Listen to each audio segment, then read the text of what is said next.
Muy buenas tardes otra vez. Es gusto estar aquí con ustedes y que nos estén acompañando en esta transmisión desde la Iglesia Fuente de Vida con el pastor Esteban Reyes. Una vez más los invitamos a que nos acompañen la próxima hora para que escuchen este mensaje basado en la Biblia, que es la palabra de Dios. Vamos a cantar un canto en esta hora. Se llama Un siervo para tu gloria. Y la verdad es que necesitamos todos ser como Cristo fue. Cristo que vino a servirnos a nosotros, la humanidad. Así nosotros tenemos en Él un ejemplo muy grande a seguir.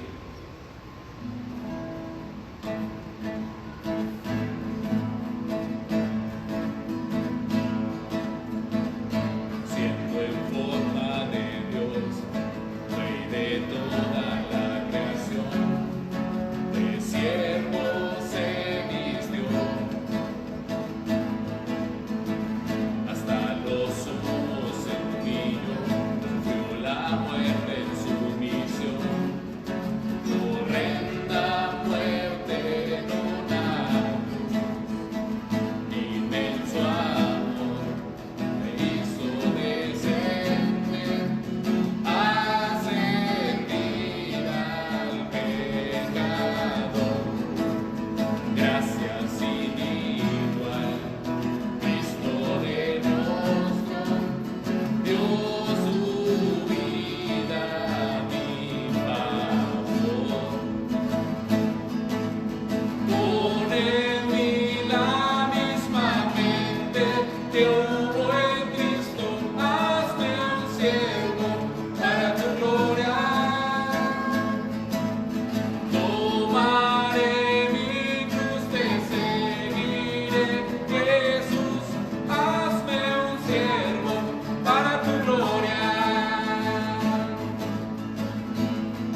Muy buenas tardes a todos, Dios les bendiga una vez más, transmitiendo desde la Iglesia Fuente de Vida. Soy el pastor Esteban Reyes. Vamos a compartir el día de hoy un pasaje que yo sé que es muy retador para no solamente nuestras iglesias. Un saludo especial a los hermanos y hermanas de la Iglesia Fuente de Vida, también de la Congregación de la Gracia aquí en Ciudad Juárez, y también saludos a las personas que nos ven en diferentes partes y ahora ya no digo solo de nuestra región, de nuestro país, del mundo. Esta semana tuve un contacto desde Pakistán, a una comunidad en Pakistán que nos están viendo, que son hispanos, y nos da mucho gusto saber que hasta allá nos escuchan, también con algunos de nuestros podcasts que estamos lanzando. Tenemos allí en nuestro canal de YouTube, los animamos, y en Facebook también estamos en Instagram. Tenemos podcast especial donde damos algunos extractos de sermones de Charles Spurgeon y que han sido de bendición. Vamos ahorita en el podcast número 80 aproximadamente. Ya tenemos casi un año lanzando estos podcasts. También empezamos una nueva serie en nuestros mensajes cortos de podcast.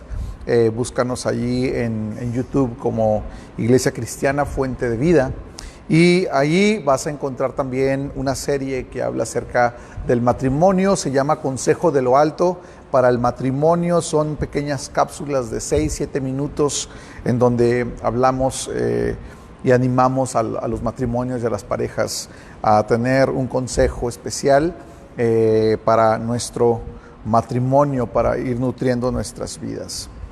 Vamos a abrir la escritura, por favor, en el libro de los Hechos, y vamos a estar revisando el capítulo 17, y vamos a leer del versículo 16 al 34. Vamos a Hechos capítulo 17, versículo 16 al 34, y vamos a estar leyendo una buena porción, y después vamos a hacer una reflexión al respecto. Voy a pedir que me acompañen en una breve oración para iniciar en esta hora. Bendito Dios, tú eres bueno siempre con nosotros. Te damos gracias por tu misericordia que has tenido para con nosotros. Hasta aquí tú nos has ayudado. Señor, gracias por este tiempo de alabanza, esta alabanza gloriosa, Señor, que escuchábamos, que habla, que nos haga, Señor, un siervo para tu gloria. Te pedimos, Señor, que hoy, a través de esta palabra, Señor, nuestra respuesta sea que tengamos un deseo santo, una ambición santa por ser siervos para tu gloria. Señor, te ruego que abras los corazones de los que me escuchan en sus hogares, de los que me escuchan en su trabajo, los que me escuchan en alguna otra parte, Señor, en cualquier parte del mundo. Yo te ruego que esta palabra sea una palabra de bendición. Úsame, Señor, para tu gloria en esta hora, en el nombre de Jesús. Amén. Dice así la Escritura: mientras Pablo los esperaba en Atenas, repito, estoy en el capítulo 17 del libro de los Hechos, versículo 16. Mientras Pablo los esperaba en Atenas, su espíritu se enardecía dentro de él al contemplar la ciudad llena de ídolos.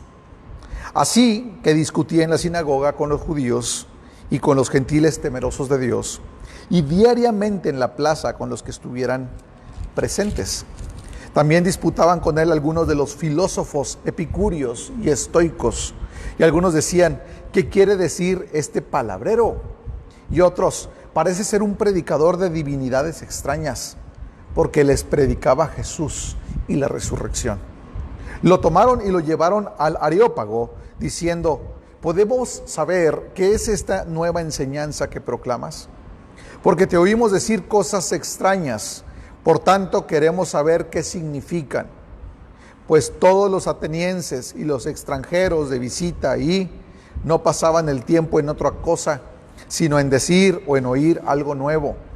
Entonces Pablo, poniéndose en pie en medio del Areópago, dijo: varones atenienses, percibo que sois muy religiosos en todo sentido, porque mientras pasaba y observaba los objetos de vuestra adoración, hallé también un altar con esta inscripción: al Dios desconocido, pues lo que vosotros adoráis sin conocer, eso os anuncio yo.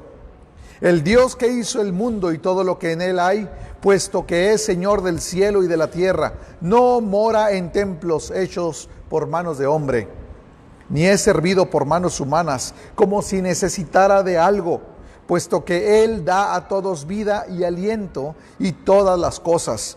Y de uno hizo todas las naciones del mundo, para que habitaran sobre toda la faz de la tierra, habiendo determinado sus tiempos señalados y los límites de su habitación, para que buscaran a Dios, si de alguna manera, palpando, le hallen, aunque no está lejos de ninguno de nosotros. Porque en Él vivimos, nos movemos y existimos, así como algunos de vuestros mismos poetas han dicho, porque también nosotros somos linaje suyo. Siendo pues linaje de Dios, no debemos pensar que la naturaleza divina sea semejante a oro, plata o piedra, esculpidos por el arte y el pensamiento humano. Por tanto, habiendo pasado por alto los tiempos de ignorancia, Dios declara ahora a todos los hombres en todas las partes que se arrepientan. Porque Él ha establecido un día en el cual juzgará al mundo en justicia por medio de un hombre, a quien ha designado, habiendo presentado pruebas a todos los hombres al resucitarle de entre los muertos.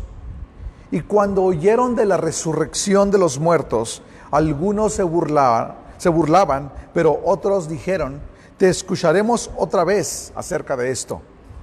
Entonces Pablo salió de entre ellos, pero algunos se unieron a él y creyeron, entre los cuales estaban Dionisio el Areopagita, una mujer llamada Dámaris, y otros con ellos. Un pasaje muy claro, muy intenso.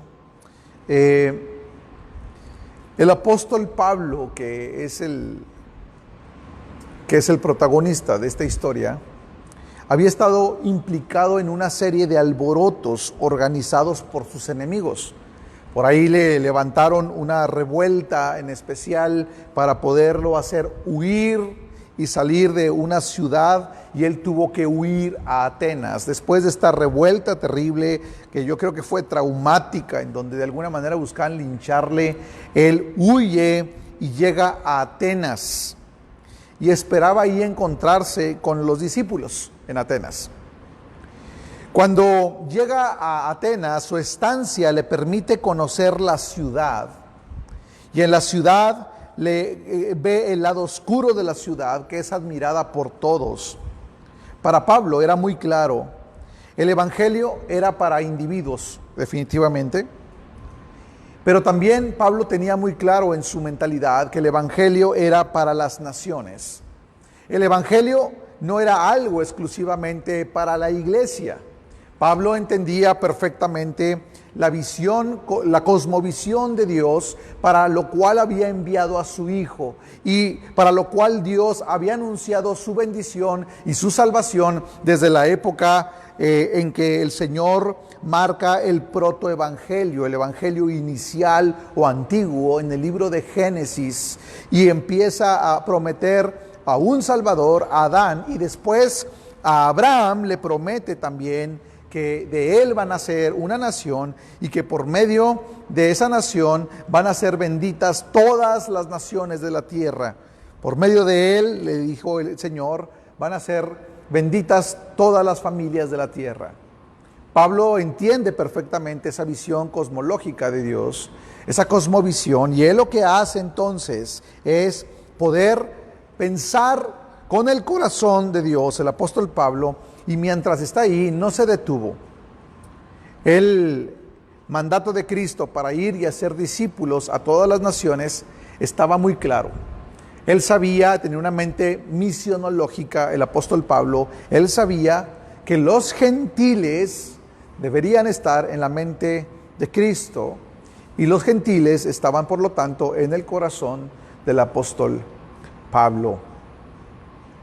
Yo he titulado este sermón: Hagamos avanzar el reino en nuestra nación. Y Lo primero que vemos, el primer punto en este pasaje, es que vemos a Pablo, a un hombre enardecido, a un hombre celoso, un hombre que está turbado por el pecado de una nación. Un hombre que no se queda estático. Vemos a un hombre que responde en base a lo que está pasando en la nación. El pasaje nos dice que Pablo contempla la ciudad cuando va caminando y les da testimonio. Le dice: ahorita que estuve caminando, estuve viendo todos los altares que tiene. Observa el modo de vida de sus habitantes.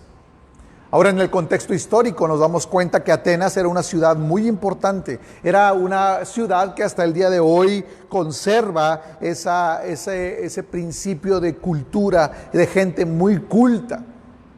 Es conocida en la actualidad como la ciudad de los grandes filósofos. Es una influencia que tuvo y abarcó todo el mundo conocido en aquel entonces. Y su idioma se posicionó como universal. Por eso es que el griego es el idioma que se usa para escribir el Nuevo Testamento. Y es el idioma que se usó en aquella época antigua por la referencia que había, o la importancia, la influencia que había de Grecia para el resto del mundo. Algo que vio Pablo fueron las estatuas de sus falsos dioses, falsas divinidades. Aunque estéticamente eran apreciadas, eran esculturas hermosas, todavía hasta el día de hoy hay esculturas en Grecia que permanecen ahí y siguen siendo admirables. A cualquiera le llama la atención, pero en el apóstol Pablo, a diferencia de un turista de aquella época, le provoca una preocupación angustiante. Despierta en él un celo, una preocupación que dice: oye, algo está pasando en este país y necesitan ayuda. El apóstol Pablo es un experto en la ley. Y ahora entendemos, si nos ponemos en la posición del apóstol Pablo, él había sido perseguidor de creyentes, él era experto en la ley, era un grande fariseo, maestro de fariseos. Y él conocía perfectamente la ley de Dios, y él sabía cuán abominable era a los ojos de Dios la idolatría. Incluso él sabía perfectamente, a través de toda la historia antigua en el Antiguo Testamento y a través de los mensajes de cada uno de los profetas mayores y profetas menores, cuando denunciaban la idolatría, y él sabía perfectamente cuáles eran las consecuencias de la idolatría en una nación. Me imagino que cuando él pasaba por la ciudad y veía estos ídolos y veía estas imágenes, las palabras de los profetas del Antiguo Testamento surgían por su mente. Cada vez que el apóstol pensaba en la Escritura, recordaba la palabra abominación. Cuando tú lees la Biblia y te das cuenta en el Antiguo Testamento cómo Dios se enardecía contra una nación, era principalmente por sus abominaciones. La nación caía en una abominación, la nación estaba en idolatría, la nación hacía un derramamiento de sangre excesivo de personas inocentes, la nación era una nación injusta, la nación era una nación aplastante y terrible para sus gobernados. Entonces Dios miraba a esa nación y traía juicio con esa nación, y eso Pablo le preocupó. Seguramente él dijo: en este momento toda esta gente está dormida, pensando en sus grandes dioses, en sus estatuas, en todos sus deidades que ellos han confiado, en su filosofía. Eran personas que siempre tenían deseos de escuchar algo nuevo. Precisamente el Areópago era un lugar en donde iban los estoicos, los epicúreos, personas que siempre buscaban tener y conocer más. Ellos creían que por medio del conocimiento, y entre más sabían, entonces más alcanzaban un grado de iluminación. Hay personas y religiones, sectas y algunas ideologías que piensan lo mismo. Si tú conoces más, si tú sabes más, vas a alcanzar un grado de iluminación, que incluso dicen ellos y llaman a Jesús como un iluminado, alguien que sabía demasiado. Sin embargo, la Escritura no habla de eso. Lo único que ilumina la mente y el corazón del hombre es la palabra de Dios. No hay otra cosa. No es el conocimiento, no es la universidad, no son los títulos, no es tener 9, no es tener 10 de calificaciones, es simplemente tener un corazón humilde delante de Dios, tener el don del arrepentimiento y de la fe por medio de escuchar la palabra de Dios, y entonces la iluminación gloriosa del Espíritu Santo viene a la persona. Esa es la verdadera iluminación. En aquel entonces ellos creían, entre más sepa, entre más yo conozca libros, y esperaban grandes oradores. Era algo que caracterizaba mucho a esta nación. Estaba la práctica de la oratoria, nace de ahí, y están entonces siempre esperando personas que se presenten en el Areópago para presentar nuevos discursos con nuevas filosofías, nuevas propuestas, y entonces ellos estaban esperando ahí porque querían ser los primeros en conocer las teorías y las ideas y las filosofías. Había un hambre de conocer y de saber. Pero el apóstol Pablo lo que veía ahí era una ciudad en riesgo, un pueblo distraído, un pueblo sumergido en abominaciones, sustituyendo la palabra de Dios por palabras de hombres, sustituyendo el conocimiento santo, eterno y perfecto de un Dios creador, de un Dios sabio, por ideologías humanas, por ideas humanas, por pensamientos humanos. Entonces Pablo empieza a ver esta dinámica y dice: ¿sabes qué? Este es un pueblo que está cometiendo abominaciones a los ojos de Dios, y es un pueblo que está bajo riesgo.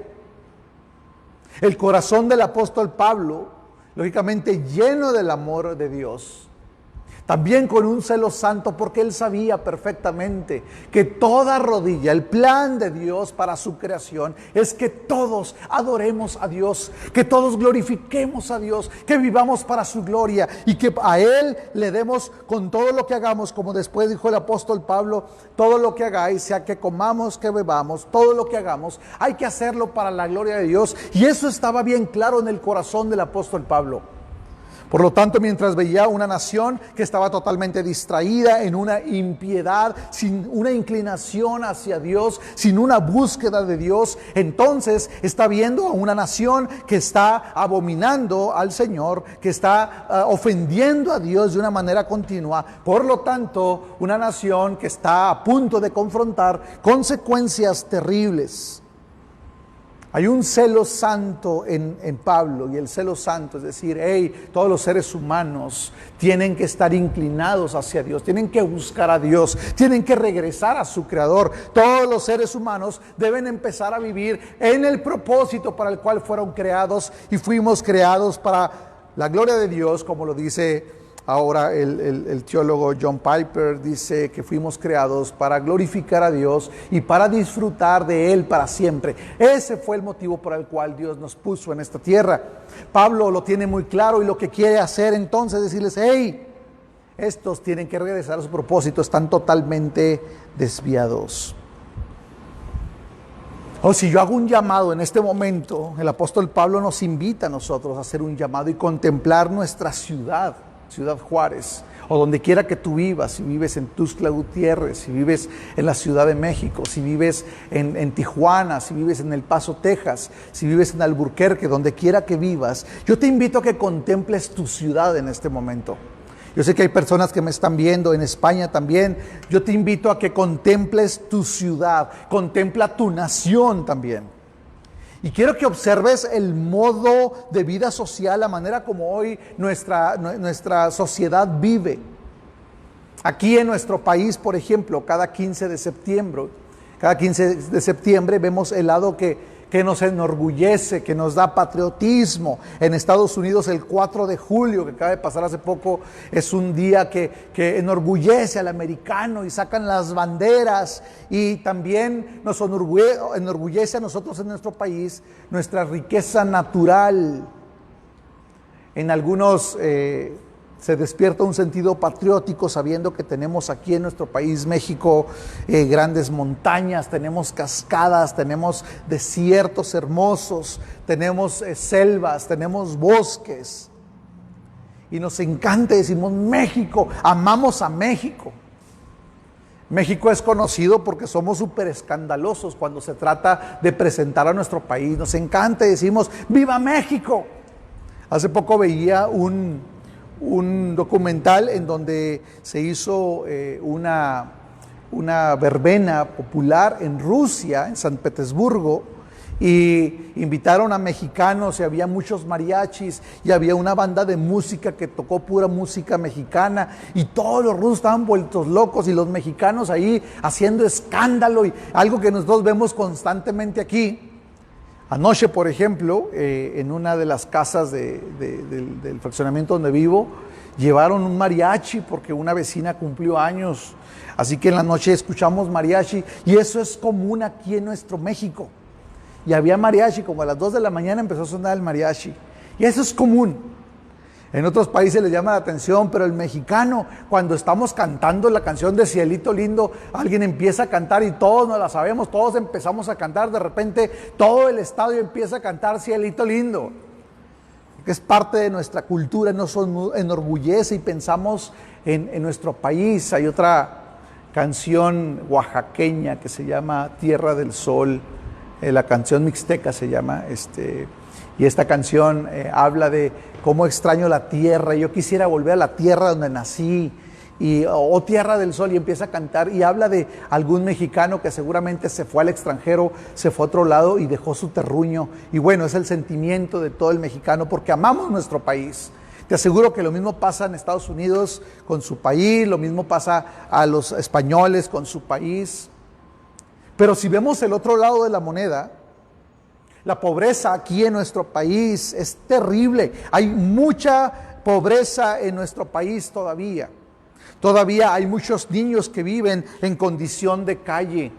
Los indígenas actualmente siguen sufriendo hambre. Los indígenas siguen sufriendo racismo de una manera terrible. Me ha tocado estar afuera de un restaurante invitando a algunos indígenas para que entren y coman conmigo porque los del restaurante no les permitieron entrar, porque vienen con sus trajes típicos, porque vienen en guaraches, y eso es terrible. Son cosas, realidades en nuestro país.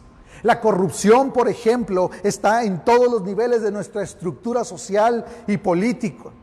Actualmente nos sorprende cómo el actual gobierno federal está golpeteando y está persiguiendo a los políticos que en los últimos años de nuestra historia moderna han hecho un sesgo, han hecho un daño terrible a la economía de nuestro país y han hecho un terrible daño a nuestra vida nacional, han hecho daño a nuestra soberanía, le han hecho daño a la riqueza natural de nuestro país. Y bueno, actualmente muchos, y me llama la atención, está viendo una estadística esta semana, más de 60 personas en este momento están presentando cárcel o detención por motivos de corrupción, tan solamente en lo que va este año 2020 y el año 2019. Y hay un sentido de justicia social y dices, qué bueno que está sucediendo esto. Hay juicios políticos en este momento que salen a la luz y se habla de los negocios millonarios que se hacen a expensas de los mexicanos, y es terrible. Un gobernador que tuvimos aquí en el estado que hizo robos impresionantes. Hoy salió un artículo interesante que habla de la cantidad de propiedades que se hizo con dinero que le corresponde o que le pertenece a la gente del estado, y es terrible. Esa es nuestra naturaleza sucia en nuestro país. México era usado como un puente para el tráfico de drogas. Ahora no solamente es un puente, ahora es productor, ahora es consumidor de la droga, y eso es terrible. Los niveles de alcoholismo son alarmantes, cada vez más niños tienen acceso al alcohol y desde muy pequeños las estadísticas dicen que a los 13 años hay personas que ya son alcohólicas, y eso es muy triste. La historia revela también que había prácticas idolátricas en nuestro país, prácticas idolátricas antes de la colonización de América, prácticas terribles de nuestros antepasados. Curiosamente, hoy día se sigue practicando la idolatría de diferentes modalidades. Las empresas que fomentan el consumismo sin importar manipular las masas con falsas promesas en sus anuncios comerciales que devoran la economía de los que menos tienen. Hombres y mujeres que están involucrados terriblemente en la trata de personas, traficando con hombres, con mujeres, con niños, con señoritas. Cada vez más niñas se pierden en nuestro país por este motivo, para venderlos. La violencia intrafamiliar contra las mujeres, la violencia contra las mujeres, contra los niños, está terrible en nuestro país.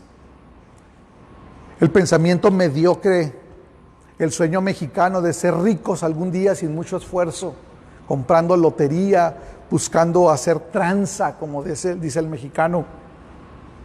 Actualmente, fraude telefónico, homicidio, el secuestro, homicidio en nuestra ciudad es en este momento el segundo lugar a nivel mundial de homicidio. Y eso nos debe preocupar. México se ha hecho una de las capitales del homicidio del mundo. Y eso es algo que tenemos que voltear a ver como iglesia, decir, ¿qué está pasando? Ver la exaltación de la inmoralidad que está todo lo que da. El gobierno desde la cabeza está exaltando el aborto, intentando algunos ministros de la Suprema Corte el meter en la agenda el aborto, el hablar actualmente de las desviaciones sexuales como una opción de vida, y ahora resulta que los que no creemos en el homosexualismo o no creemos en las prácticas del lesbianismo y transexualismo y todo esto, ahora somos los raros y somos los extraños. Hace algunos años el expresidente de México propuso una iniciativa de ley a favor de los matrimonios homosexuales y funcionó, y al principio no funcionó, después sí funcionó. Ahora cada estado está pugnando por hacer esto legal. En nuestro estado, aquí donde vivimos, ya hay matrimonios homosexuales y esto es algo que llama la atención. Yo pude estar en la ciudad de Guadalajara, en Jalisco, algunas ocasiones. Me acuerdo haber salido de noche a buscar de comer.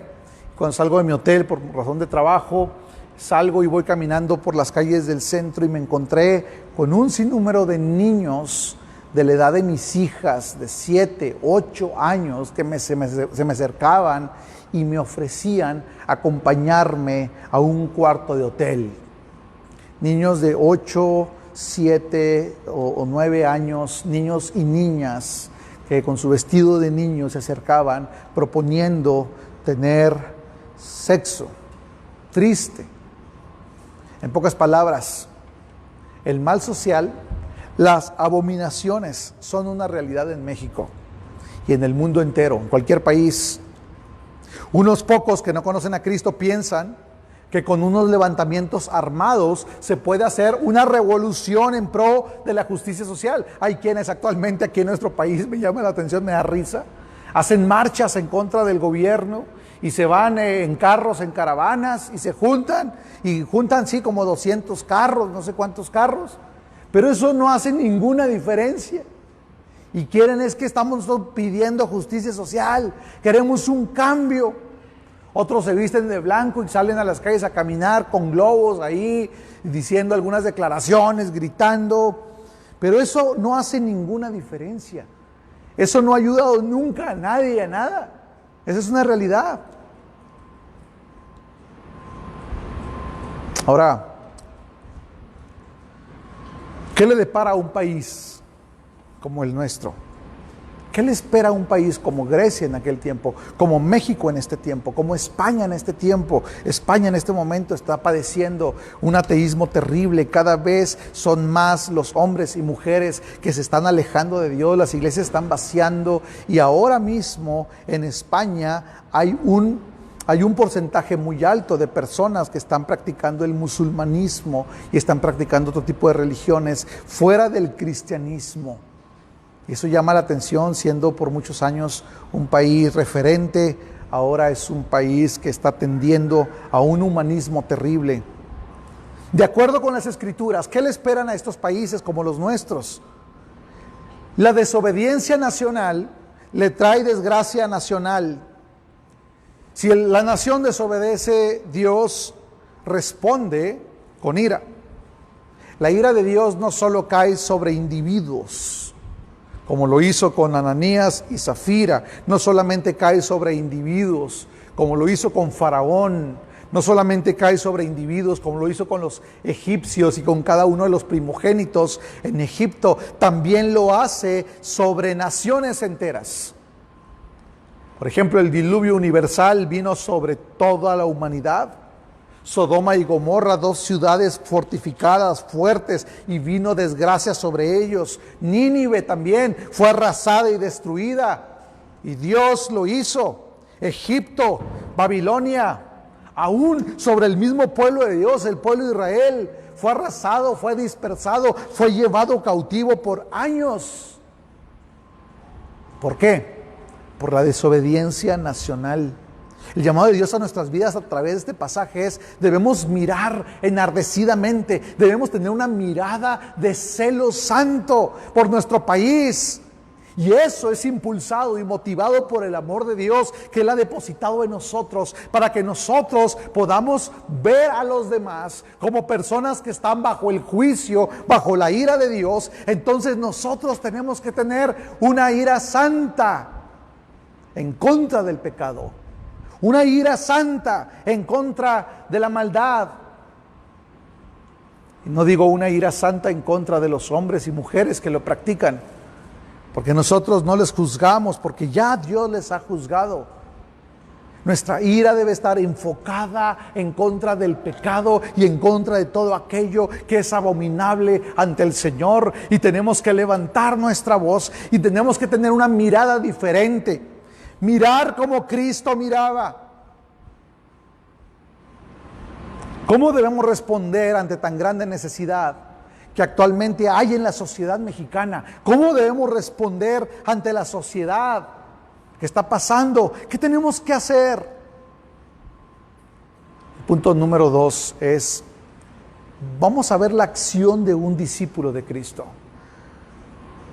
La acción en ese momento no fue que él se puso a quitar los ídolos y él agarró un marro y empezó a golpear los ídolos. No hizo eso. Tampoco él plantó una iglesia en ese momento. Vamos a hacer un edificio y mi acción es hacer un edificio y voy a empezar a hacer cultos adentro de la iglesia. Esa no fue la acción de Pablo. La acción de un discípulo de Cristo siempre es una, y es la proclamación del Evangelio. Y la proclamación del Evangelio, según lo que hizo Pablo, es a partir de una acción estratégica. Porque Pablo creía firmemente en las instrucciones que el Salvador le había dejado. Debes comenzar por Jerusalén. ¿Se acuerdan cuando les dice: vayan y prediquen el Evangelio, vayan y compartan, vayan y hagan discípulos de todas las naciones? Empiecen por Jerusalén. Precisamente en Hechos capítulo 1, versículo 8 les dice: empiecen por casa, por Jerusalén. Y si tú te fijas en el pasaje, el apóstol Pablo empieza en la sinagoga con los judíos.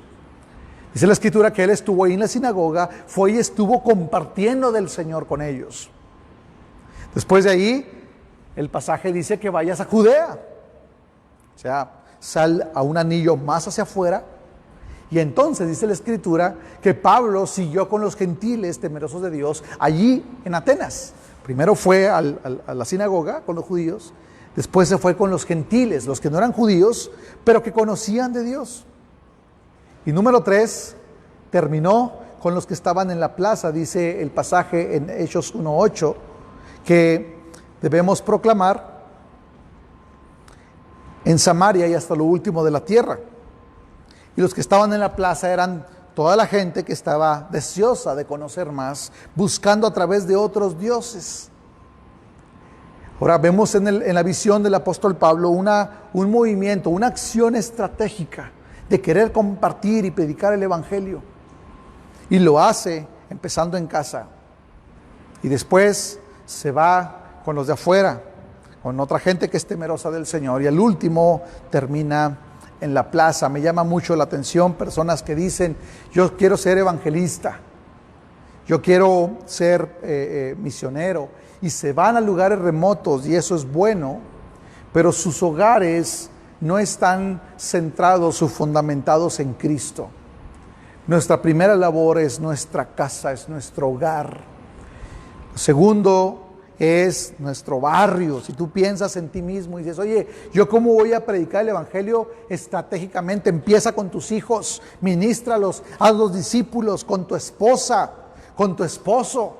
Empieza con tus sobrinos, con tus padres, con tus abuelos, predícales de Cristo, compárteles el evangelio y después vete con tus vecinos a Judea. Sal de tu casa, empieza a tocar puertas, empieza a hacer amistades, empieza a compartir con ellos, sonríeles, salúdalos, pasa tiempo, invierte tiempo con tus vecinos y muestra el carácter de Cristo en misericordia, en amor y en la proclamación del evangelio. Y tercero, vete a donde quieras, vete a China, vete a Vietnam, vete a Singapur, donde tú creas que el Señor te esté mandando a predicar el evangelio, hazlo. A la acción de un discípulo de Cristo empieza con una acción estratégica. Lo segundo es una proclamación de gracia. Miren, si Dios tratara con nosotros solo en base de la justicia, todos pereceríamos bajo su condenación. Todos moriríamos. Simplemente Dios nos borraría del mapa porque todos somos culpables de nuestro pecado contra Dios. Dice la Escritura que no hay justo ni aún uno. Así que lo que merecemos como nación, lo que merecemos como ciudad, como individuos, es la ira de Dios. Esa es una realidad. Lo que merecemos es la condenación eterna, es la extinción total de nuestro país. Sin embargo, Dios en su misericordia, dice la Escritura, envió a su Hijo para que Él soportara la ira de Dios que nosotros merecíamos para poder justificar a pecadores que creen en Jesucristo. La misericordia, dice un salmo, y la justicia, los dos se besaron en la cruz, ahí, en ese lugar glorioso, se encontraron. Esa es la proclamación del evangelio. Es una acción, es una proclamación de gracia. El apóstol Pablo no llegó gritándoles y diciéndoles, ¡hey, bola de pecadores! Ustedes se van a morir porque son idólatras, porque se han olvidado del gran Dios de Israel, porque el Dios creador. Mucha gente me ha comentado lo siguiente: no me gusta ir a la iglesia cristiana o no me gusta escuchar a los cristianos porque luego agarran a bibliazos, a golpes. Yo te voy a decir una cosa, la Escritura duele, siempre duele la Escritura. Cuando leemos la Biblia, cuando escudriñamos la Escritura nos va a afectar y nos va siempre a lastimar. ¿Por qué? Porque nuestra naturaleza choca con el mensaje de la Escritura. Por eso el mensaje de la Escritura es aplastador y transformador. Y tiene que doler. En una ocasión, una persona tenía un grande tumor en la cara, le había salido un tumor desde nacimiento y pasaron años, nunca se operó, el tumor empezó a crecer tanto, de tal manera que cuando lo operaron, hubo que hacerle, para retirarle el tumor, la familia era de bajos recursos, alguien se apiadó de esa persona y una organización de médicos puso dinero y equipo y médicos para poder extirparle el tumor y darle una mejor calidad de vida a este individuo. Le extirparon el tumor y en la primera operación fue exploración, la segunda operación hubo que hacerle algo más profundo, una tercera operación, y después de como 9 o 10 operaciones, este hombre finalmente pudo estar sin el tumor y tener su cara de forma normal. Hubo un precio, hubo un dolor, pero al retirar eso que está estorbando, al retirar eso que está trayendo daño, que está desfigurando el rostro, siempre hay un dolor. La Escritura es como un espejo que nos muestra nuestra realidad. Vemos la santidad, la gloria, la misericordia de Dios, y cuando somos expuestos delante de ese espejo, vemos lo desfigurado que estamos, vemos los tumores que tenemos, y entonces la palabra de Dios, aparte de revelarnos, también empieza a operar mediante el Espíritu y empieza a quitarnos estas imperfecciones. Duele. Pero cuando nosotros predicamos sin gracia, dice Juan el apóstol, cuando escribe el Evangelio hablando de Cristo, cuando él predicaba y hablaba, tenía una virtud y él decía: lleno de gracia y de verdad. Una verdad que duele, pero con una gracia que trae consuelo, con una gracia que anima, con una gracia que vivifica, con una gracia que atrae. La importancia de predicar el mensaje del Evangelio en nuestro contexto, con tu familia, no es con juicio, no es con señalamiento, es con gracia. Yo te animo a que le digas al Señor: Señor, dame de tu gracia, ayúdame a entender la gloria de tu gracia. Señor, pero sin sacrificar la verdad. Permíteme enseñarle a mis hijos con gracia, pero en la verdad. Permíteme, Señor, compartirle a mis vecinos con gracia, pero sin sacrificar la verdad. Permíteme, Señor, predicar a otras naciones o a nuestra nación, en otras ciudades, en la serranía, con gracia, pero sin sacrificar la verdad. La proclamación del Evangelio tiene que ser una combinación de la misericordia y la justicia. Esto es lo que dice Dios, esto es lo que demanda. Pero hay una oportunidad, pero hay misericordia. Me encanta el pasaje donde dice: mas Dios muestra su misericordia para con nosotros. Hay otro pasaje que dice que nuevas son cada mañana sus misericordias. Nuevas son cada mañana sus misericordias. Otro aspecto importante, tercer aspecto de un siervo que está dispuesto a hacer avanzar el reino de los cielos. El apóstol Pablo tuvo una acción misericordiosa. Porque tanto en los evangelios como en el libro de los Hechos encontramos que Jesucristo nuestro Señor y sus discípulos constantemente realizaban actividades de misericordia para con el pueblo. Este es un entendimiento que parte de un principio divino, y esto es algo que los creyentes necesitamos aprender y necesitamos compenetrarnos en ellos. El carácter de Dios. Dios es creador y también es redentor. Es algo que es importante. Se preocupa por el bienestar material y espiritual de todos los seres humanos. Dios es lo que hace. Dios no se complace por la muerte de los malos, dice, sino que no quiere que ninguno se pierda. Él quiere que procedan al arrepentimiento.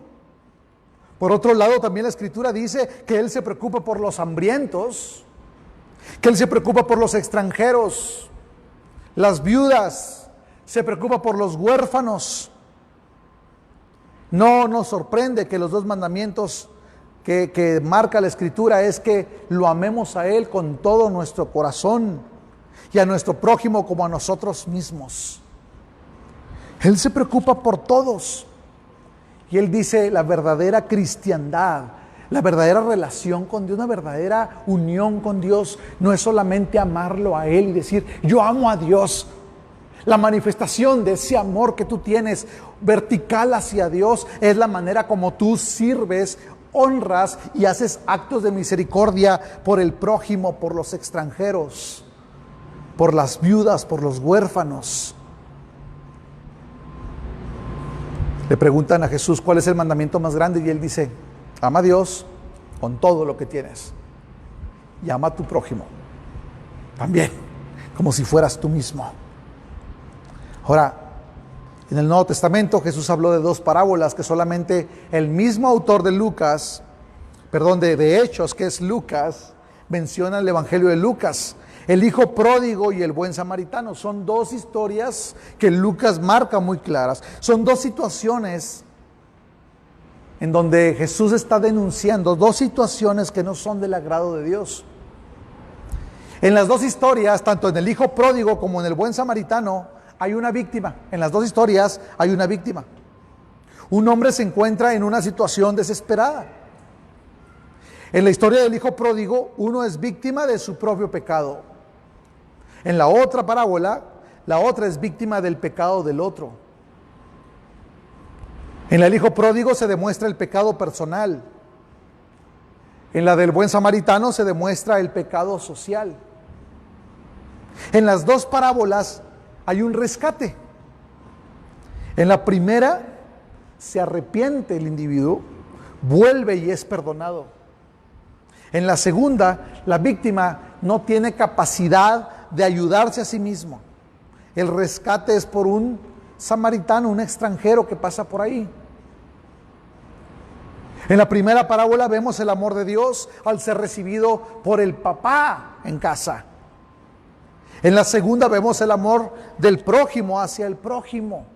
Un samaritano ayudando a un judío. Ambos no merecían ese amor y ese trato. En la primera, el hijo mayor se niega a regocijarse por el arrepentimiento de su hermano. Eso es lo equivalente a no querer proclamar el evangelio. Alguien que no quiere que las personas sean alcanzadas. En la segunda, el sacerdote y el levita evaden el compromiso con la situación del agraviado. Es equivalente a no manifestar misericordia a una sociedad que está pidiendo a gritos ayuda y apoyo de los hijos de Dios. Todos hemos sido pródigos. Entramos y hemos recibido misericordia. De la misma manera, todos debemos ser samaritanos. Salimos y debemos mostrar misericordia. De la misma manera, Dios, la misma palabra, dice la Escritura, se hizo carne. La misericordia de Dios se hizo tangible en la persona de Jesucristo, como dice Hechos 10:38. En el versículo 24 al 29, cuando está Pablo presentándose en la plaza con todos estos, Pablo está presentando una exposición del carácter de Dios, de su reino universal y eterno manifestado en los actos de su providencia, preservando, gobernando, manteniendo su creación, sustentando a cada una de sus criaturas. Dice en Mateo 5:44, yo os digo, amad a vuestros enemigos y orad por los que os persiguen, para que seáis hijos de vuestro Padre que está en los cielos, porque Él hace salir su sol sobre malos y buenos, y llover sobre justos e injustos. El llamado de Dios en esta doble acción de proclamación y misericordia es que los hombres se arrepientan. Amado hermano y amigo que me escuchas, si tú dices, ¿por qué mi familia no se convierte a Cristo? ¿Por qué mis amigos, mis vecinos no responden al mensaje del evangelio? Yo te digo algo, muchas veces proclamamos y queremos proclamar solamente y nos olvidamos de los actos. Hay una canción que escuché hace 2 días de un cantante americano, un morenito, él canta una canción, me encantó su música porque es música romántica de un esposo a su esposa.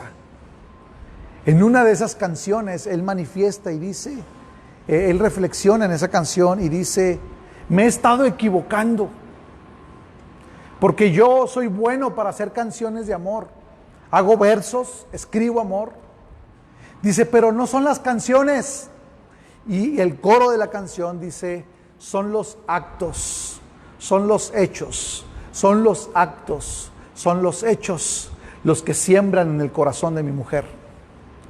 Cuando yo la estuve escuchando, eso me ministró, les digo sinceramente. Este hombre a lo mejor no es creyente, pero él dice, reflexiono y me doy cuenta que no es solamente palabras, es servir a mi esposa.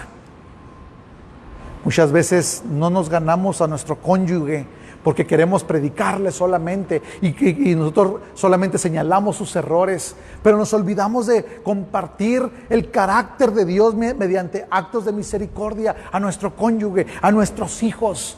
Lo que más va a marcar a tus vecinos, a tus amigos, es lo que tú haces, la manera como sirves, la manera como bendices a otros, actos de misericordia. El llamado de Dios para la iglesia es que estemos en esta doble acción, una proclamación del evangelio, pero una demostración de misericordia. Esto es lo que Dios usa para que los hombres se arrepienten. Dios trae bendición a los hombres para que se arrepientan. De igual manera, Dios permitirá la calamidad para el arrepentimiento de ser necesario. ¿Qué esperaremos para nuestra nación si no se arrepiente? Si sobre su pueblo Israel trajo calamidad por su rebeldía, imagínate. Nuestro país cada vez está siendo cimbrado por terremoto, en la Ciudad de México, en otras partes de nuestro país. Hubo una tormenta de violencia, asesinato en nuestras ciudades que no termina hasta el día de hoy. Fue muy terrible cuando empezó por allá en el año 2009, 2010, y ahora sigue y no se detiene. Muchas ciudades hoy viven bajo fuego, bajo temor. Estaba viendo unos videos, unas denuncias en Tamaulipas de personas que entran de Estados Unidos en sus vehículos y en las carreteras hay gente que los está esperando, 4 o 5 carros para detenerlos y asaltarlos en plena carretera, esperando que sean placas extranjeras para venir aquí. ¿Y qué hacemos los creyentes ante estas noticias? Yo veo eso y digo, qué impiedad con los extranjeros. Cuando Jesús nos dice que cuidemos al forastero. Ayer veía una noticia aquí que rescataron a una ancianita viuda que estaba encerrada en su casa. Los hijos ingratos fueron y le pusieron cadenas y la encerraron y tenía días sin alimentarse. En un estado terrible, sucia la señora. Llegó la policía en una acción y la rescata. ¿Qué vamos a hacer como creyentes ante este tipo de noticias? Gracias a Dios que hoy, esta madrugada, fue detenido una calamidad en el centro del país. Un hombre terrible que era conocido como el Marro. Y gracias a Dios, una buena noticia. Porque este hombre robaba, asesinaba, mataba policías, traficaba con el combustible y no le importaba los riesgos. Un hombre que traía desgracia a nuestra sociedad, el narcotráfico, todo esto que pasa. ¿Y nosotros qué hacemos? Ahorita que estamos en medio de este tiempo de pandemia, está muy interesante porque no nos congregamos y no podemos estar en la iglesia, no podemos estar reunidos todos. Hace unos días hubo una reunión de pastores y evaluábamos la situación. Varios pastores desesperados abrieron los templos. Yo les digo algo, nosotros no abrimos porque estamos apegados a la recomendación de gobierno. El gobierno dice que lo mejor es por el momento no abrir, y así lo hacemos. Pero yo te digo algo, yo creo que la iglesia no está solamente contenida en 4 paredes. La manifestación de la iglesia es las veces que tú compartes el evangelio. La manifestación de la iglesia es cuando tú sirves y llevas actos de misericordia y ayudas al vecino y a tu amigo y al desválido y al pobre y a la viuda. Cuando compartes el mensaje del evangelio. Hace unos días estaba sentado junto a un pastor y le preguntaba: pastor, ¿no has ido a la sierra? Porque él va a la sierra de Chihuahua y siempre lleva alimento y víveres. Me dice: no he ido, dice, ya tengo algunas semanas que no voy, pero ya tengo que ir, ya voy no sé qué día, me decía ahora en el mes de agosto. Y yo me deleito con estos hombres, digo: Señor, qué bendición. Hombres humildes, sencillos, con un corazón deseoso de mostrar la misericordia de Dios y proclamar el mensaje del evangelio. Ministerios efectivos que hacen avanzar el reino de los cielos en nuestra tierra. ¿Qué esperamos de una nación que no se arrepiente? ¿Sabes qué va a pasar? Dios va a traer azote a la nación. Por eso yo le digo a la iglesia: levántate en el nombre del Señor. Proclama arrepentimiento. Proclama el día del Señor. Proclama el evangelio. Sirve a los vecinos, a tus amigos. Bendícelos. Sé de bendición. Hace unos días visité a un hermano de aquí de la congregación por una cuestión ahí en su fraccionamiento. Y salió un vecino, cuando estábamos afuera, salió un vecino. Y le digo al vecino: oye, qué padre tienen aquí los jardines, el fraccionamiento está muy bonito. Y algo que me llamó la atención es lo que dijo ese vecino. Dijo: eso es gracias a él, y señaló al hermano de la iglesia. Ese vecino tiene el testimonio de que este hermano es alguien que apoya a la comunidad y ayuda, a lo mejor en mantener el pasto, en limpiar, en ayudar, en servir. Y hay un reconocimiento de este hombre que no es creyente. Y eso te llama la atención. Tú dices: Señor, esa es la influencia que los hijos de Dios tenemos que tener con todos los que nos rodean. Es el llamado de Dios para nuestras vidas. Punto número 3, ya para concluir. Hay una respuesta inesperada.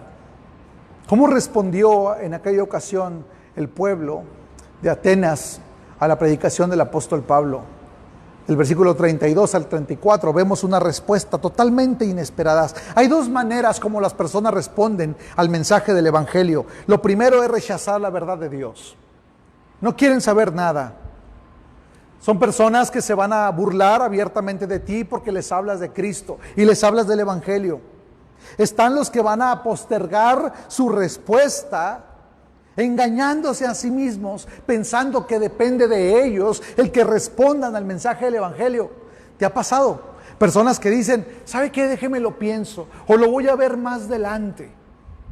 Son personas que se engañan a sí mismas. Son personas que están tan cerradas en su soberbia, que a mí me preocupa, porque yo diría, Señor, ten misericordia de ellos, no les hagas a eso, Señor. Sálvalos, abre sus corazones. No depende de ellos. Están los que abiertamente también se declaran enemigos del evangelio y procuran detenerlo. ¿Se acuerdan que Pablo había huido de una ciudad porque lo querían arrestar, lo querían maltratar, y él tuvo que huir a refugiarse en Atenas precisamente porque eran enemigos del evangelio, que le habían provocado unas revueltas, un levantamiento social en contra del evangelio, y él tuvo que huir? Son las respuestas que vamos a tener cuando predicamos el evangelio. Pero hay otra respuesta importante, que es los que creen y reciben el evangelio con gozo. Y miren, entre los que respondieron positivamente al evangelio se mencionan a dos en este pasaje. Dos personas, Dionisio el Areopagita y Dámaris. Ahora, yo te digo algo, amado hermano y amiga que me escuchas, no nos desanimemos por la aparente respuesta que vemos por parte de la gente. No te desanimes, proclama el evangelio, sirve a los otros. La labor de convencer al mundo es del Espíritu Santo, no es tuya. Los resultados nos podrían sorprender con el paso del tiempo. Mira, Dionisio aparentemente creyó, pero dice la Escritura que él era el Areopagita, significa que él se la pasaba en esa área de idolatría. No sé si él sería el que ahí era el maestro de ceremonias, de los que disertaban. Yo no sé si era el que limpiaba las estatuas, yo no sé qué hacía ahí, pero él estaba rodeado de idolatría. Dice la Escritura que él fue uno de los que se convirtió.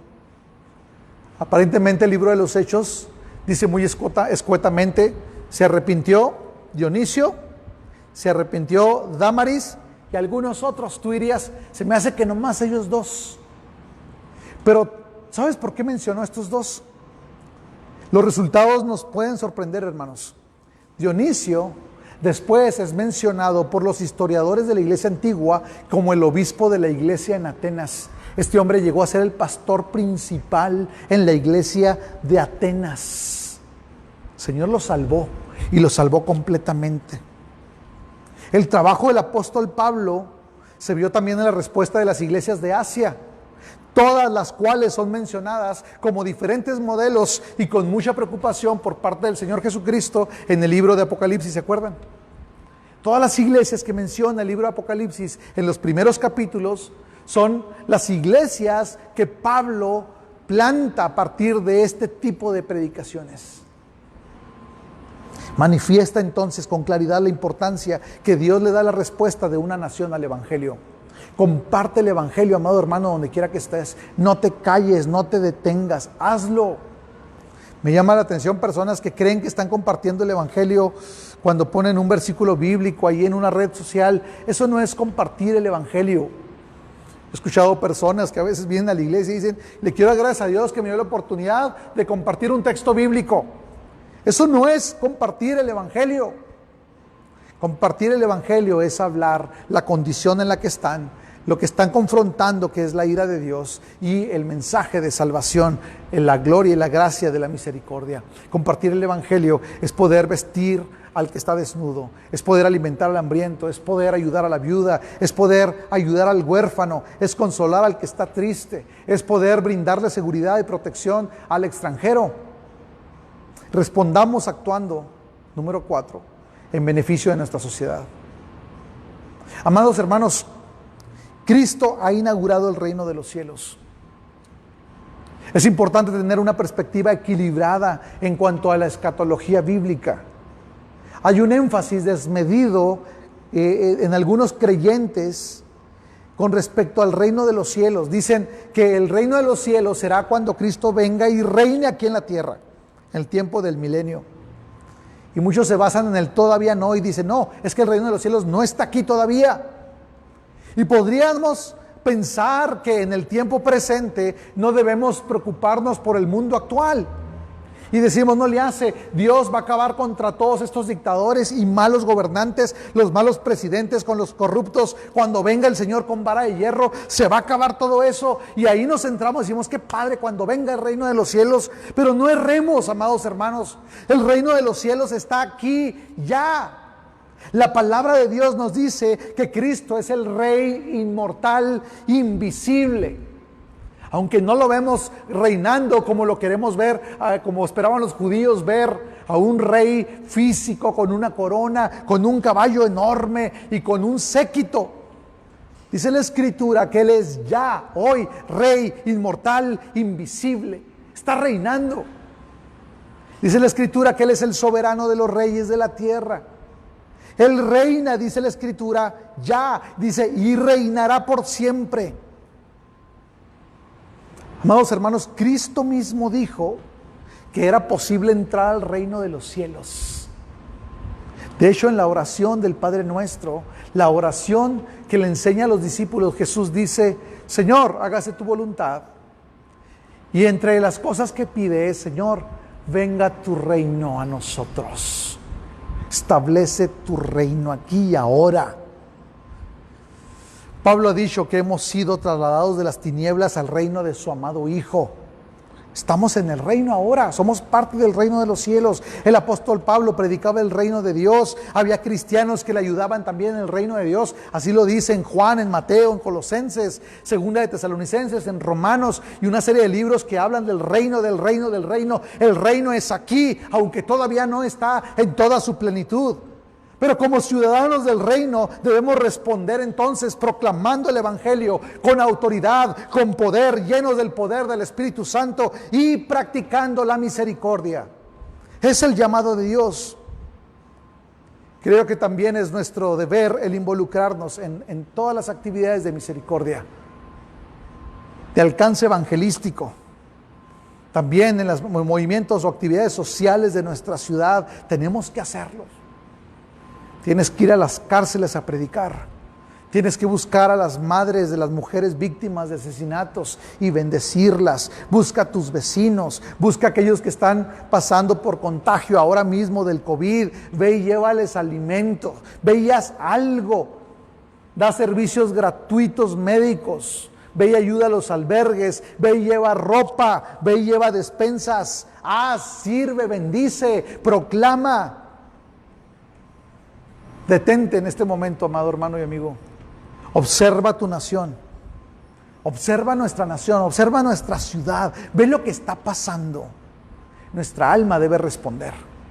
No puede quedarse pasiva. Nuestra alma debe responder, animarnos, levantarnos, avivarnos. Debemos ser provocados. Debemos ser activados. Debemos ser conmovidos, incitados. Si al ver la realidad de nuestra nación no sientes nada, es posible que necesites conocer al Señor hoy o pedirle que su Espíritu se avive dentro de ti. Debemos permanecer en una actitud de observación con el propósito de proclamar el Evangelio en cualquier momento y en todo lugar. Y tal vez tú digas, yo ya no quiero ver noticias, no quiero saber nada, quiero ver puro Netflix y quiero ver puras películas, ya quiero alejarme de mi realidad. Amado hermano, el Señor te manda como embajador de Cristo. Y la embajada no se cierra en tiempos de pandemias, amado hermano. La embajada se abre para proclamar el corazón de Dios, la misericordia, el amor y el día del Señor, el día de salvación. Debemos nosotros buscar la oportunidad de servir, bendecir a nuestra comunidad, no importando la respuesta de ellos, sean malos, sean buenos, sean enemigos o amigos, porque de esta manera Dios nos sigue tratando con misericordia. Una frase que el pastor Martin Luther King mencionó en Estados Unidos: una nación se sentencia a sí misma cuando sus gobernantes legalizan lo malo y prohíben lo bueno, y cuando su iglesia cobardemente se vuelve cómplice con su silencio. Él decía: yo tengo un sueño. Muchos nos acordamos solo de esta frase, pero ¿sabes cuál era el sueño de Martin Luther King? Es el mismo sueño del apóstol Pablo, el mismo sueño, el mismo pensamiento y la visión de Cristo cuando Él estaba en la cruz del Calvario padeciendo por nosotros. Una iglesia, dice Martin Luther King, que unida cambia al mundo. Amado hermano y hermana, aunque no podamos estar en cuatro paredes ahora mismo en nuestra ciudad, si tú te congregas ahora mismo, aprovecha eso, glorifica al Señor, pero no dejes de hacer funcionar la vida de la iglesia en tu colonia, en tu calle. Bendice, proclama en tu casa, con tus amigos, en tu trabajo. Haz avanzar el reino de los cielos en tu nación, para gloria de Dios. Vamos a orar en esta hora y vamos a pedirle al Señor que nos dé un corazón despierto, enardecido, con un celo santo, por ver que toda rodilla se doble ante la majestad del Rey. Vamos a orar. Bendito Dios, en el nombre de Jesús, levanta tu iglesia, despierta tu iglesia, llénanos, Señor, de tu corazón. Danos un corazón enardecido, Señor, un corazón deseoso, un corazón celoso por tu gloria. Y permítenos, Señor, en el nombre de Jesús, proclamar el mensaje del Evangelio a toda criatura, a toda nación, toda ciudad, en todo momento, en todo lugar, Señor. Y que esa proclamación vaya siempre, Señor, acompañada de misericordia. Que no seamos pastores de oficina, Señor, nomás ahí en el teléfono. Que seamos hombres, mujeres, ministros y laicos, todos, Señor, en el campo, compartiendo, bendiciendo, sirviendo, proclamando, mostrando amor y misericordia al perdido. Señor, ten misericordia de México. Ten misericordia de nuestra nación. Ten misericordia de Estados Unidos, Señor. Ten misericordia de España. Ten misericordia, Señor, de Europa, de Asia.